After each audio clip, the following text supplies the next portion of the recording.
Hello. I'm adjusting. I have a candle lit. Oh, there it is. Trying to wanted the candle. I'm somewhere different today. So, if you were at my last talk, I'm talking on Tuesdays and Thursdays, 12:15 Central Time, and I talked a lot about flying as I was getting on a plane to come to another state, and I am dog sitting a puppy that's 10 months old. So I'm somewhere different, but I wanted to light the candle as in what I'm doing here is I'm a licensed marriage and family therapist, but I'm foremost showing up as a human, which is different than what I would do in therapy sessions. And so obviously I'm talking a lot more. I'm sharing opinions. I'm giving psychoeducation, and yet I am walking through some mindfulness exercises, somatic exercises, um, that I do in my sessions, for anyone who works with me. So that I do in sessions is the deep breathing and connecting to our mind, body, spirit, and nervous system, and providing some psychoeducation. That is what I do. But what is different with me going live here is that I also need an outlet as I'm going through massive change and lots happening as my mother recently passed away and I've been taking care of her for 3.5 years. And our whole world and society has gone through an epidemic, two wars. War is still happening. There is trauma happening at, I mean, it was bad before, and now it's even worse. And so, trauma is anything, well, stress is anything that happens, well, trauma is anything that happens to us that's um, overwhelming to our nervous system, that is happens too fast, too much, too soon, and is overwhelming for our nervous system, which is unique to everybody. Everybody has a different tolerance level. Um, so I wanted to be able to provide a space where um, anyone can show up and maybe learn something if you're open to that. Again, I have bias, and so what I tell people, anyone who comes to work with me, um, that you listen to your body. You listen to what feels true for you, what resonates with you, and take what works. If it doesn't, leave it. Yet I'm being forthright that I do have bias. Now in therapy session, I'm when someone works with me, I put my bias aside. Like my opinions, my belief systems, that goes on the side. That doesn't come into a therapy room.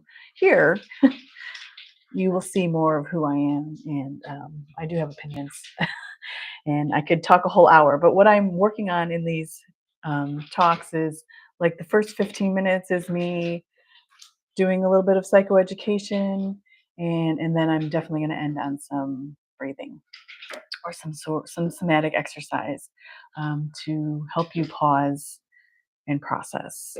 And I've done lots of these talks, and so um, processing at bare minimum just means identifying, connecting to what's going on, because our nervous system, our minds, bodies, and spirits are constantly communicating to us, letting us know when we might need something. I often, another line I say is all negative behavior or negativity comes from a state of stress, unmet needs, lack of skill, or I've had to add a new one, just negative energy that's taking over. That does happen. There are negative energies out there. And so, no matter how skillful we are, no matter how much stress we can take, and there are unfortunately still negative energies out there. So I will acknowledge you may hear the puppy. All my sessions this week. I've warned that because I'm a very nurturing, uh, warm, accepting human being. Yet, when you are training a puppy or a dog, you have to have more alpha energy. You have to be more dominant. Um, so I apologize for distractions of the dog. Uh, and But that's life, right? That's another thing I like to show up in these talks is I'm not gonna make things up. I'm not a person to like make things look pretty. I'm not perfect. I am a recovering perfectionist. So this isn't easy for me. I have not always been like this. In fact, that's why I wouldn't do things like this because I'm such a perfectionist and I want everything to be perfect. But you know what? That doesn't exist. And so me just being afraid to do things, or waiting for things to be perfect, then I'm just going to be waiting for a long time because it's just not possible. So that's why I'm showing up. And I even shared my Facebook page. I shared about, it's so important to meet yourself where you're at. And I mentioned that I'm going to show up a bit dysregulated today because um, as I knew I was embarking, pun intended, on taking care of a puppy. I have rescued an old dog. So my dog is an old dog. Actually, I have two dogs. As you'll see the cover on my book, How to Train My Brain. This is my dog. This is based on my dog. Awen actually is a nice big picture. That's Awen. Um, that's my dog that lives in New Zealand. Currently, as I mentioned, I came back to America to take care of my mother, who had many, many health issues, and because I wanted to be there for her and take care of her as she sacrificed much to take care of me. And she did not do perfectly, nor am I doing it perfectly because we are, again, not perfect. We are human. So I wanted to come though help my sister out as she's also been taking care of my mother from as I was in New Zealand. She took care of my mother and had to put hold her life for much of for a huge chunk of time. I was in New Zealand for 13 years. Um, so my sister wanted to go away. And I can't imagine leaving a puppy, with someone that you don't trust. So I wanted to come help out. So but I got it reminded me quickly because I've always had large dogs, large breed dogs, which you have to train because are afraid. I've had Rottweiler, I've had Chow Chow, my current has a Mastiff. You have to train them because they'll they'll hurt somebody, and people are often afraid of big dogs. I so coming back to this dog that I'm taking care of, I was irritated. I was dysregulated. And so dysregulated means, we all have a comfort level. A window of tolerance is a term that's used a lot in my mental health field. Um, I've shared a link, Dan Siegel. I think he's the one that describes it best. But we all have like our nervous system can handle, and it's different for everybody. And if something's happening to us that's out of our tolerance level, then we react in hyperactive or hypoactive. And hyper is more of agitation. When I talk about polyvagal theory, it's sympathetic, it's fight flight, all over the place, agitated. Um, and so I have been very agitated, uh, lose patience, short. Like my son and I have a great relationship. He has to take my dog that's here in America that I rescued is an older dog and not doing well. So as I was getting on a plane, not feeling well, um, he's taking care of my dog. So I was feeling anxious around that. But I'm like short tempered, grumpy, like my voice is stern. Um, so I'm just not myself. So I've been dysregulated. And that's not, I tell everybody it is human. We will get dysregulated. And what actually shows what is a healthy nervous system is awareness of your cues. And that's why I'm doing this so that you can connect to your own personal cues of dysregulation and distress and signs that you are not feeling safe. The last talk I talked about neuroception because that's actually like the dog part that's in our brain. Um, our dog is, lives, again, it's more complex than this, but I wrote this as a book for children to do with their caregivers.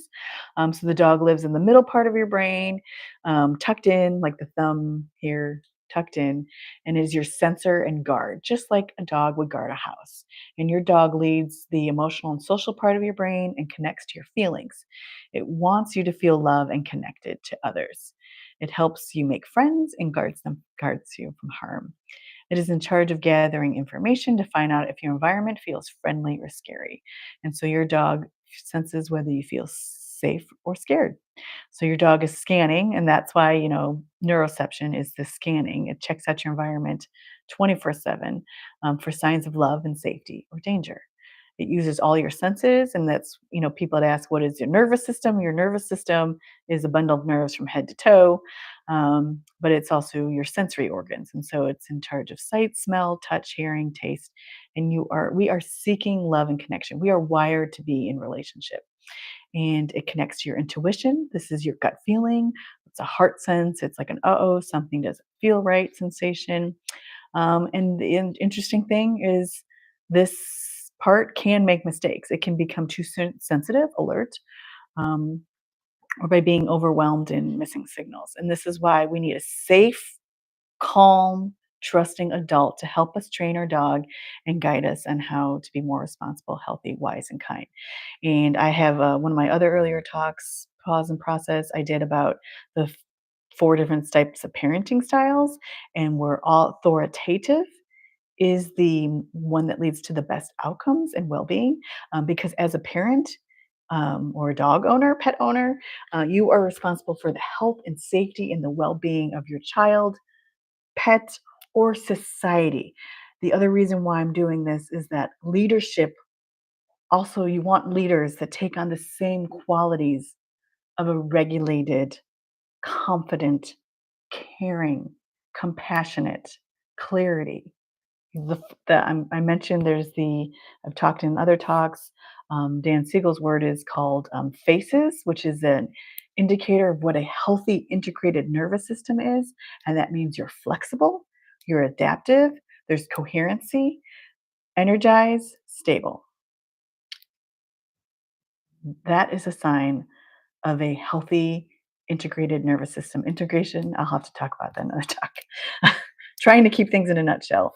Um, but it's interesting because as I was having flashbacks of taking care of this puppy, I originally, like I said, I've always had large bird dogs, I've had many of them. And Cesar Millan, one of his sayings was, so important to have exercise, discipline, and affection. And I was like, okay, that's right, exercise, exercise. They need a lot of energy, and this is the same thing with parenting. We have to move. Kids need energy. You can't listen. It's a point of my book. We cannot listen and follow directions. We have all this energy. We need to move. And so, I'm going back on that, and I'll often make a reflection that I have found as I look at people who have pets and people who have children. I have found that there's a lot of people. Uh, as the dog's barking. Actually, one of the pages in my books talks about, obviously he's under threat right now. This is the example. Like, he heard a sound, his sensory picked up, sounded unfamiliar. He needs to go guard, and that's what our brain is doing 24/7 to do that. And so I have many talks talking about this process, but definitely last time I talked more about this. But that's how we react. He went guard. He barks.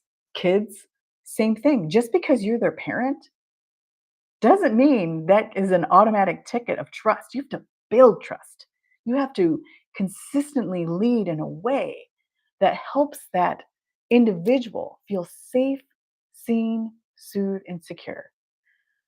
I'm noticing, I talk about mindfulness. I'm noticing this is a topic that I am so passionate about, and why I want to do this now at this time of our country, because it disturbs me when someone is claiming to be a leader. It's not even claiming, it's been put into a position of leadership who does not have the traits of a healthy nervous system, who is not looking out for the collective well being and making the majority feel safe, seen, soothed, and secure. And it's unfortunately that it's the more privileged, the ones who have more access and resources, that are the ones being looked out for. And that's a problem for me. Again, I have bias. I'm not going to hide my bias. And I know what a healthy nervous system, that's my job.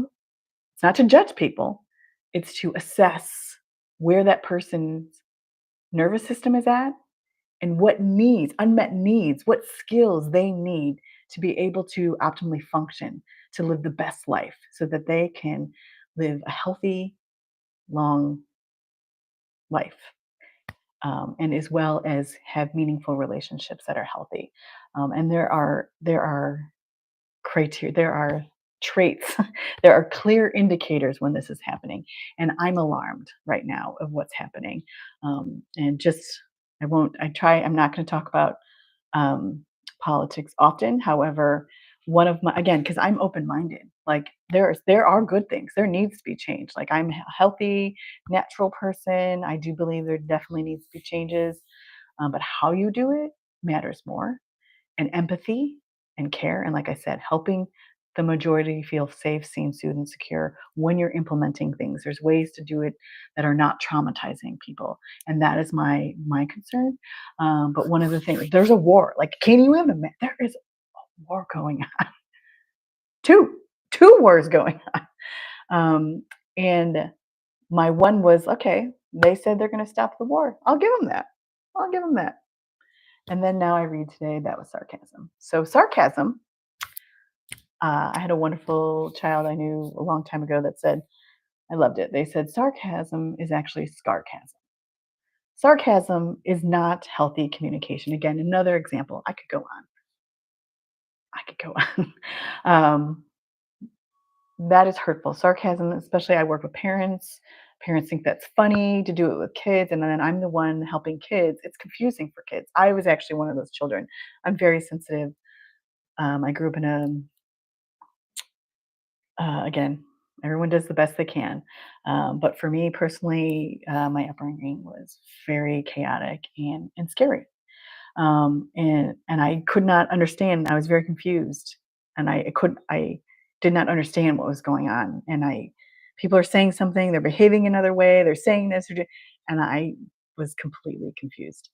And it left me feeling a lot. And I suffered depression, I've suffered anxiety, I suffered from complex PTSD. So I show up as a human who has experienced a range of symptoms and dysregulation.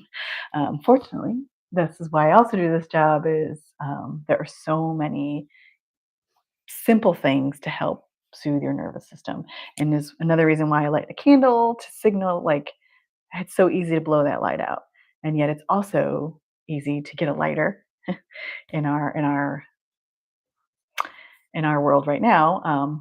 We can rub some sticks together.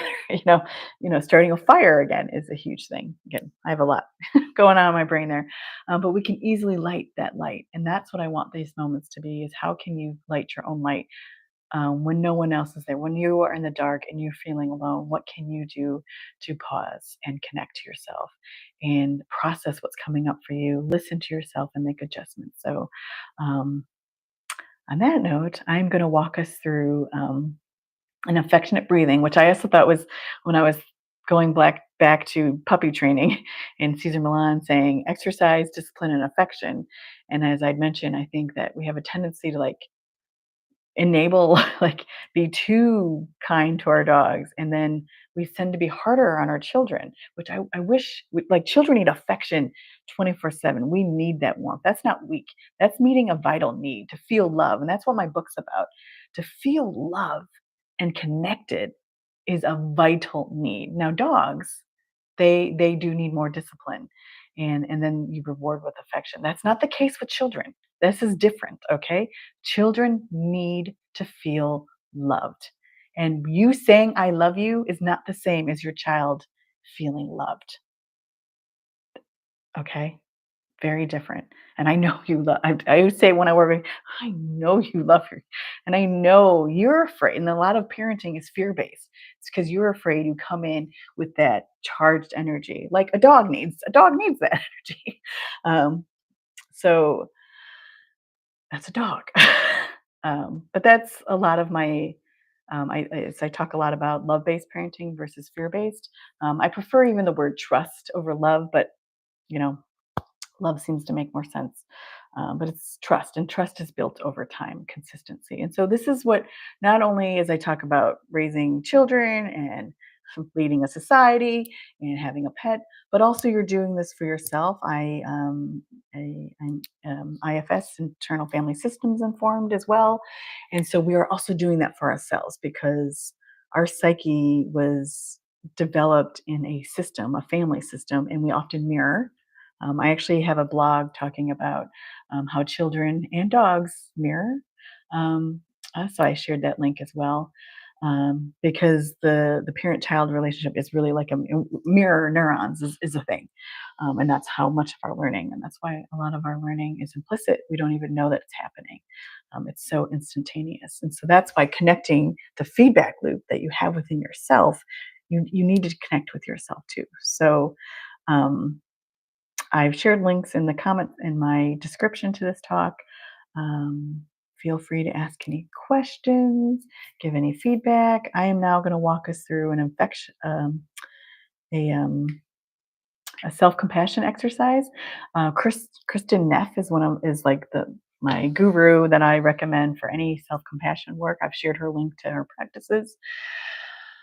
So what I'm going to do is walk us through her exercise. It's actually from the Center of Mindfulness Studies, and it's affectionate breathing. Um, this is not found on her page. This is actually a separate exercise that I found. Actually, it could be. My perfectionist now wants to double check, but I'm going to let that go. All right. So I encourage you to find a quiet, comfortable place to sit. And you want to sit in a way that your bones are supporting your muscles. You don't need any effort to remain in one position for the whole time for this exercise. So to do this, try keeping your back straight and gently supported. I'm adjusting myself with your shoulder blades slightly dropped and your chin gently tucked toward your chest. And take 3 slow, easy, deep breaths to relax and let go of whatever burdens you may be carrying around right now that are heavy.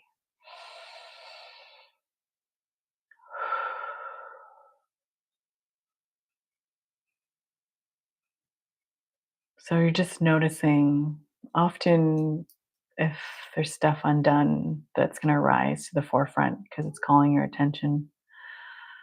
So just let it go. I walked like it's like the wind blowing away. Let it go. Doesn't put it aside for this moment. This is just a few moments. You can get back to what you're doing. And you can let your eyelids gently close or partially close, whichever makes you comfortable. I tend to like to close my eyes. And you have to listen to what feels right for you. If it's not comfortable, then don't do it. Now bring your attention to your breathing. Pay attention to where you notice your breathing most easily. Some people feel it more in your nostrils, perhaps cool breeze in your upper lip. Other may feel your chest rising or falling. Still others may breathe more clearly in the abdomen as your belly expands with every in-breath and contracts with every out-breath. Gently explore your body and discover where the breathing is for you.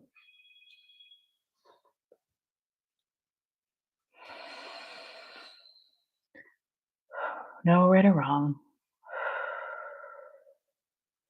You're just going to feel your breath for a while. And when you notice your mind has wandered, which is completely normal and natural, you're going to intentionally call attention to your breath again. So when I say the word processing, like that simply may be, oh, I notice my mind is going to work. Oh, I notice my mind is replaying a scenario that happened. I'm noticing this is hard for me. And then you anchor, you bring back to your breath and say, okay, I'm going to notice. Where's that cool or warm breath coming in? Where is it expanding in my body? And some people find it easier to pay attention to one part of your breath cycle. So maybe it's your in breath, maybe it's your out breath. Just go with what is easiest.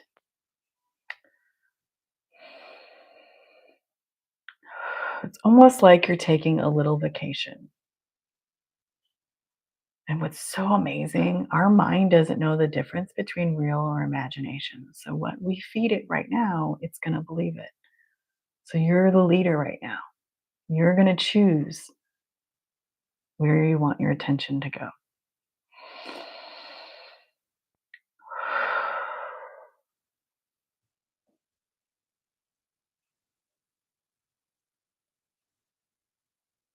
And just notice that breath.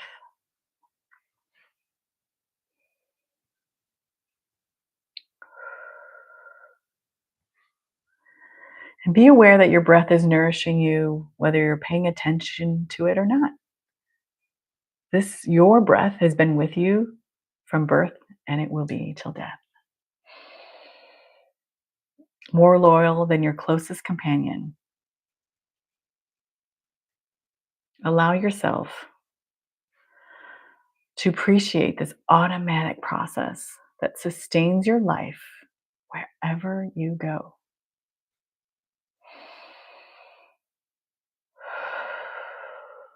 See if you can incline towards your breathing like a mother might incline to their child with curiosity and gratitude.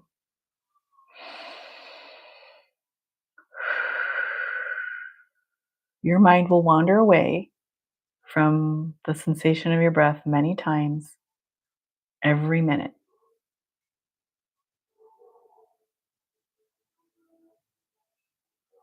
I invite you not to worry about how often your mind wanders.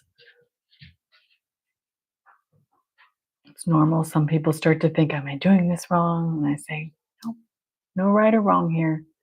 This is you meeting yourself where you're at.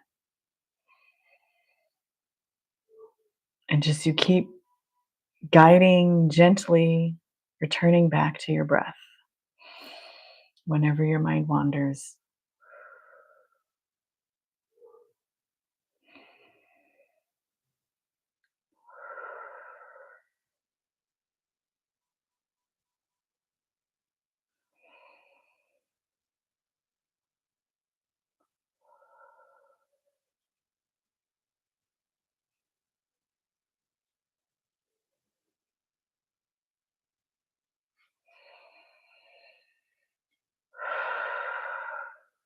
And take another deep breath, conscious deep breath in through your nose if that's comfortable.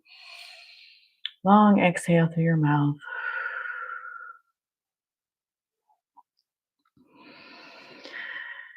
And like you're going through a compassionate scanner. And now I'm distracted by the dog that's barking. That is a distraction. Notice that on my nervous system. How I wish that did not happen, but it is life, and I'm safe. It's okay.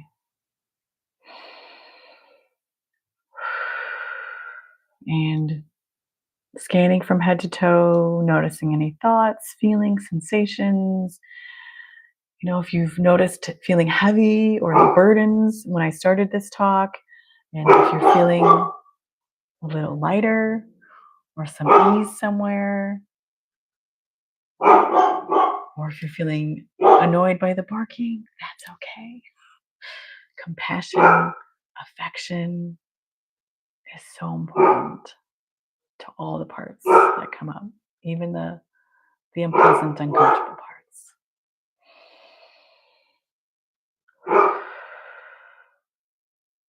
And if there's anything, it's very common. We often don't stop because we think we have to keep going, and because things won't get done. We have these fears. We're driven by fears, and we have to keep going. But then we're also often avoiding deeper, heavier, harder things. And so, if any memories, flashbacks came up, please, I have a disclaimer. I encourage you to seek um, support from a trusted person, a professional, ideally. Um, it's really important that we have places where we feel safe, seen, soothed, and secure, because it's that consistency of having that space that we can I actually then really process. I have more YouTube positive reframes. I have one on how to process negative thoughts, feelings, and I also on my website, 5 Steps to Positive Reframe, which gives a little bit more of how you can more deeply process um, what's coming up for you. Because if you don't make time for it, then it will come out in dis-ease, disharmony, dis chronic dysregulation. Just remember, like, of course we're going to have conflict. Of course we're going to get dysregulated.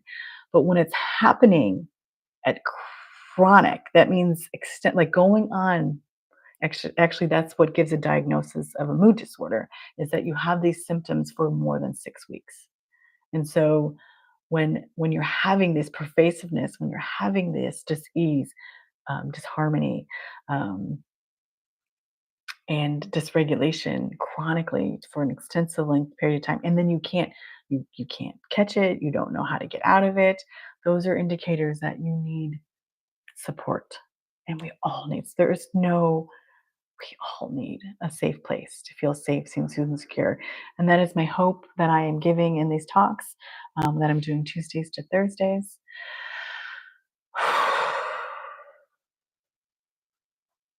And thank you for joining and listening. And I encourage you to make time to prioritize your connection to yourself so that you may show up for yourself as well as in the systems that you're in a way um, where you feel compassionate, clarity, confident, curiosity. These are the 8 C's of IFS. And as I mentioned, with faces of having an integrated nervous system means you're flexible, adaptive, coherent, energized, and stable. Um, and again, we will never be there all the time. That's not the aim. The aim is to move through with awareness, compassion, and flexibility. Take wonderful care.